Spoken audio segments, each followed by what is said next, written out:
आज Doubtnut app download करें। Doubtnut पर अपने सभी गणित, रसायन विज्ञान, भौतिक विज्ञान और जीव विज्ञान के डाउट्स का करो सफाया। बस प्रश्न की फोटो खींचो, एक ही प्रश्न को क्रॉप करो और तुरंत वीडियो सोल्यूशन पाओ। अभी डाउनलोड करें। प्रश्न है कि 2 किलोग्राम द्रव्यमान का एक पिंड भार इन स्प्रिंग जिसका बल नियतांक 200 न्यूटन प्रति मीटर है, पिंड को नीचे की ओर 20 सेंटीमीटर विस्थापित करके छोड़ दिया जाता है। तो हमें ज्ञात करना है कि पिंड की अधिकतम चाल तथा पिंड स्प्रिंग निकाय की कुल ऊर्जा। तो आइए हल करते हैं इस प्रश्न को। सबसे पहले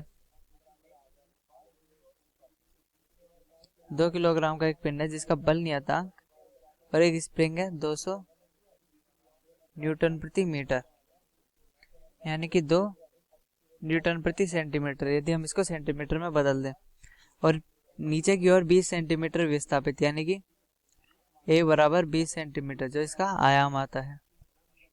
तो आयाम का मान 20 सेंटीमीटर इधर हो जाएगा। अब हम पिंड की अधिकतम चाल निकालिए। क्योंकि हम जानते हैं कि जो अधिकतम चाल होती है वह Vm बराबर ओमेगा a से निकाली जाती है, क्योंकि जो विस्थापन समीकरण होता है कण का x बराबर a sin ओमेगा t, इस विस्थापन समीकरण में हम मान रखकर,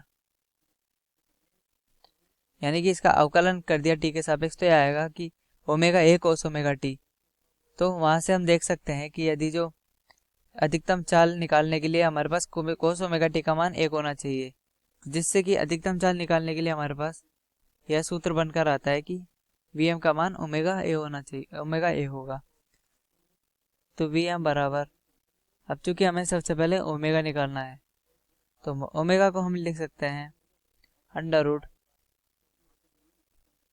k बटा m a। चूंकि सरल आवर्त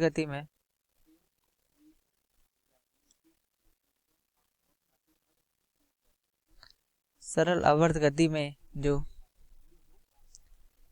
ओमेगा स्क्वायर होता है वह k बटा m के बराबर होता है।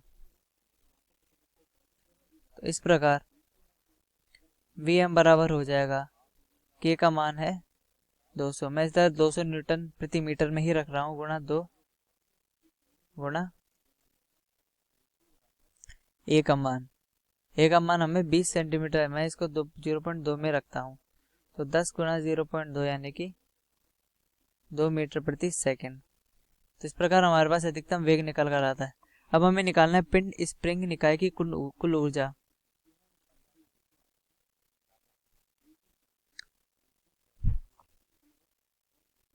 निकाय की कुल ऊर्जा यह आती है कि पिंड की गतिज ऊर्जा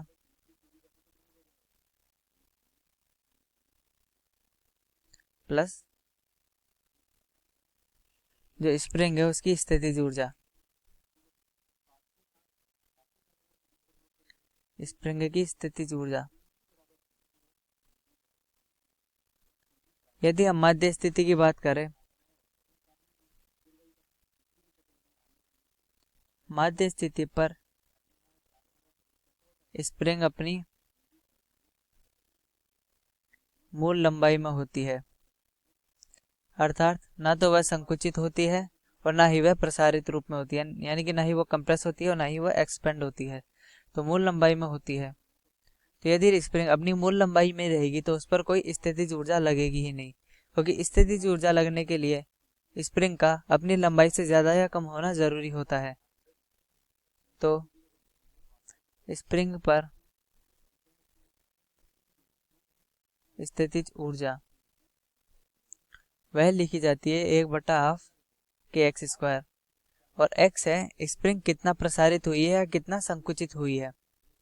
तो यदि स्प्रिंग अगर प्रसारित हुई नहीं है या फिर संकुचित हुई नहीं है तो x का मान हमारे पास 0 प्राप्त होता है, तो स्प्रिंग की स्थितिज ऊर्जा 0 आ गई। तो पिंड स्प्रिंग निकाय की कुल ऊर्जा, जिसको मैं E लिखता हूँ, जो कि गतिज ऊर्जा के बराबर है, E बराबर ke, मध्य स्थिति पर गतिज ऊर्जा।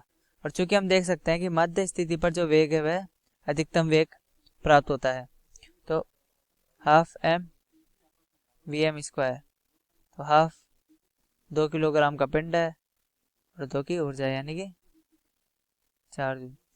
तो आता है कण का जो अधिकतम चाल हमें प्राप्त हो रही है वह 2 मीटर प्रति सेकंड है, जो कि माध्य स्थिति पर हमें प्राप्त होगी। और उसका जो पिंड स्प्रिंग निकाय की कुल ऊर्जा 4 जूल के बराबर है। और यह 4 जूल के बराबर ही रहेगी, क्योंकि हम जानते हैं कि इस स्थिति में जो गतिज ऊर्जा है वह जो कुल ऊर्जा गतिज ऊर्जा तथा स्थितिज ऊर्जा का योग ही है।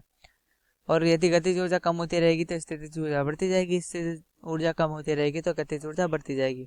और जिस क्षण स्थितिज ऊर्जा 0 होगी उस क्षण गतिज ऊर्जा अधिकतम होगी, तथा जिस क्षण स्थितिज ऊर्जा अधिकतम होगी उस क्षण गतिज ऊर्जा न्यूनतम होगी। तो इस प्रकार अगर दोनों का योग किया जाए तो हमेशा कुल ऊर्जा 4 जूल के बराबर ही होने वाली है। कक्षा 6वीं से 12वीं से लेकर नीट, IIT, JEE वो एडवांस के लेवल तक 1 करोड़ से ज्यादा छात्रों का भरोसा। आज ही डाउनलोड करें डाउटनेट ऐप या व्हाट्सएप करें अपने सारे डाउट्स 8400 400 400 पर।